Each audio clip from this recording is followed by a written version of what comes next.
हैं छत्तीसगढ़ के गौठान को लेकर के। तो यहाँ पर अभी मवेशी आज भी रोड पर बहुत सारे बैठे रहते हैं। क्या उनके लिए भी सरकार कुछ कर रही है कि बस गौठान योजना है वो सिर्फ कागज में रह गई है या कार्य उस पर हो रहे हैं? सबसे पहली बात तो कागज में नहीं है। जो छत्तीसगढ़ सरकार ने पिछले 5 सालों में किया है वो सबको दिखता है। आप किसी से भी बात कर लीजिए कि भूपेश बघेल की जो सरकार है उन्होंने क्या किया है गरीबों के लिए, बच्चों के लिए, युवाओं के लिए, इवन व्यापारियों के लिए भी। तो गौठान जो योजना है कि गोबर की खरीदी करना, गौमूत्र की खरीदी करना, उसमें जो रोज़गार मिल रहा है गरीबों को वो बहुत ही बड़ी बात है, क्योंकि उससे गाय की सेवा भी हो रही है प्लस उनको रोजगार भी मिल रहा है। तो ये बहुत बड़ी योजना है। अभी मलखम छत्तीसगढ़ जीत के आया है एकदम भारी भरकम लोगों के साथ। तो सर उन्हें आप किस प्रकार से शुभकामनाएं देना चाहेंगे? नारायणपुर में मलखम की एकेडमी खोलने का शासन ने स्वीकृति दे दी है। बहुत जल्दी नारायणपुर में जो मलखम की नर्सरी है वहाँ पर मलखम एकेडमी का प्रारंभ कर दी जाएगी। और मैं बधाई देना चाहता हूँ कि हमारी मलखम की जो नारायणपुर की टीम है, इन्होंने इंडिया गॉट टैलेंट में छत्तीसगढ़ का नाम रोशन करके वो खिताब छत्तीसगढ़ के नाम कराया है। तो मैं ऐसे उनके कोच को और छत्तीसगढ़ वासियों को शुभकामनाएं देता हूँ।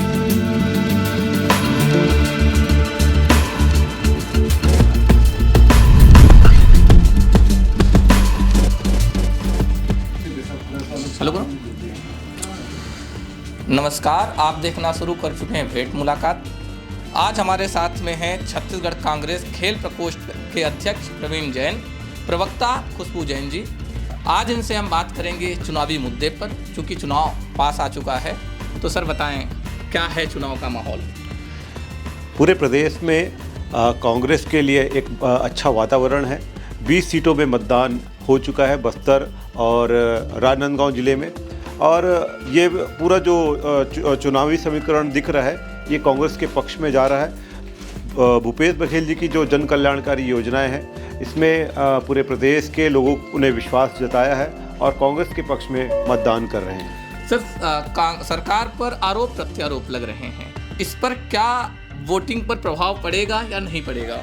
देखिए, चुनाव के समय आरोप प्रत्यारोप लगना ये कोई बड़ी बात नहीं है। आरोप सिद्ध होना चाहिए और कोई भी सड़क छाप आदमी को खड़ा करके और किसी प्रकार का आरोप लगाया जा सकता है, उसकी जांच होनी चाहिए। केंद्रीय एजेंसियों ने भी जांच की बात कही है और ये आरोप लगा देना और भाग जाना ये सही नहीं है। आरोप को सिद्ध करना पड़ता है। मैं भी किसी के ऊपर भी आरोप लगा सकता हूँ कि नरेंद्र मोदी ने अडानी को 20,000 करोड़ का फ़ायदा पहुंचाया है, लेकिन जब तक मैं सिद्ध नहीं कर देता तो ये सब कहना गलत है। सर महादेव ऐप पर सरकार कुछ लोगों पर मानहानि का दावा करने वाली थी। वो किन किन लोगों पर मानहानि का दावा करने वाली है या करेगी, या फिर बस बातों में उलझी रहेगी सरकार? मानहानि का दावा काफ़ी लोगों के खिलाफ में किया गया है।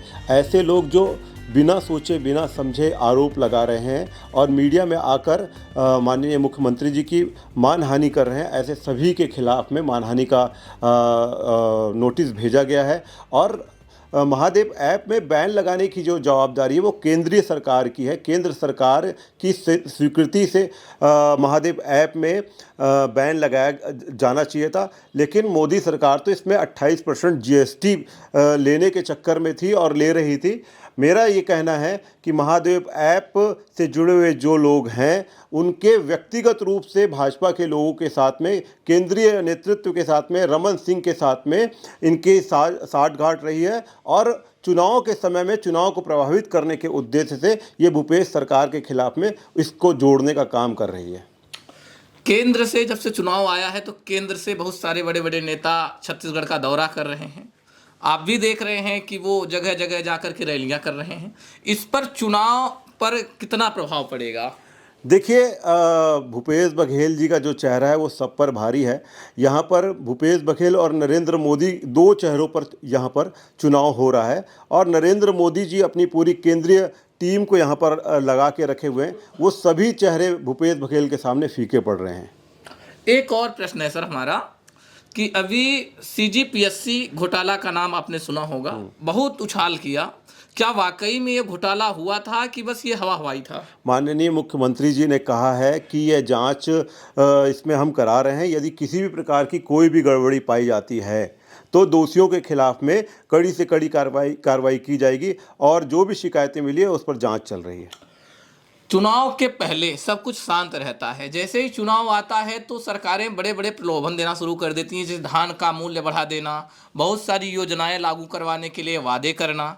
इस पर जनता पर क्या प्रभाव पड़ेगा? क्या जनता इस प्रलोभन में आएगी या नहीं आएगी?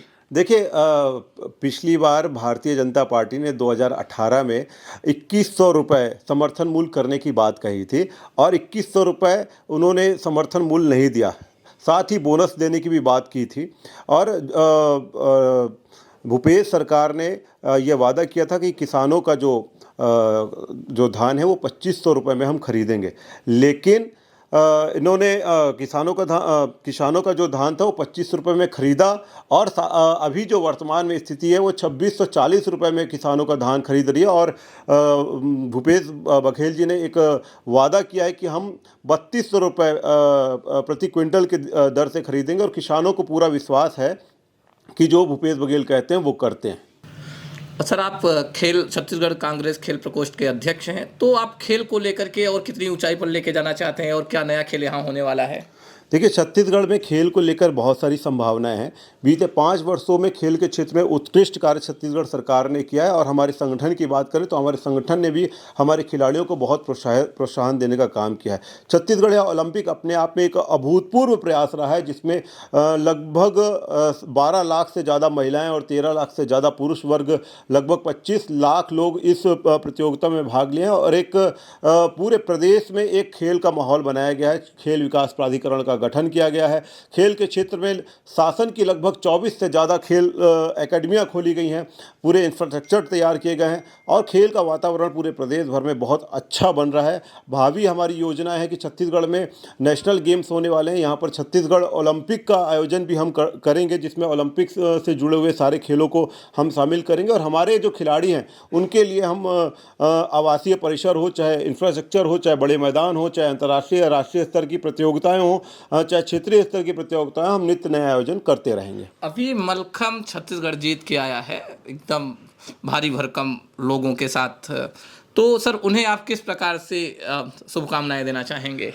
नारायणपुर में मलखम की एकेडमी खोलने का शासन ने स्वीकृति दे दी है। बहुत जल्दी नारायणपुर में जो मलखम की नर्सरी है वहाँ पर मलखम एकेडमी का प्रारंभ कर दी जाएगी और मैं बधाई देना चाहता हूँ कि हमारी मलखम की जो नारायणपुर की टीम है, इन्होंने इंडिया गॉट टैलेंट में छत्तीसगढ़ का नाम रोशन करके वो खिताब छत्तीसगढ़ के नाम कराया है। तो मैं ऐसे उनके कोच को और छत्तीसगढ़ वासियों को शुभकामनाएँ देता हूँ। बहुत बहुत धन्यवाद। हम जानेंगे आज खुशबू जैन जी से कि कितनी, चूंकि ये कांग्रेस की प्रवक्ता हैं, तो ये बताएंगी हमें कि कितनी सीट पर कांग्रेस आ रही है। देखिए, ये तो पूरे छत्तीसगढ़ में सभी जानते हैं। आप किसी से भी पूछेंगे, बच्चों से भी पूछेंगे कि अब की बार 75 पार, तो हमारी उम्मीद है कि 75 से भी ज़्यादा सीटें मिलेंगी। कौन सी ऐसी योजनाएं हैं सरकार की जिसे जो पर्सनल आपको प्रभावित करती हैं?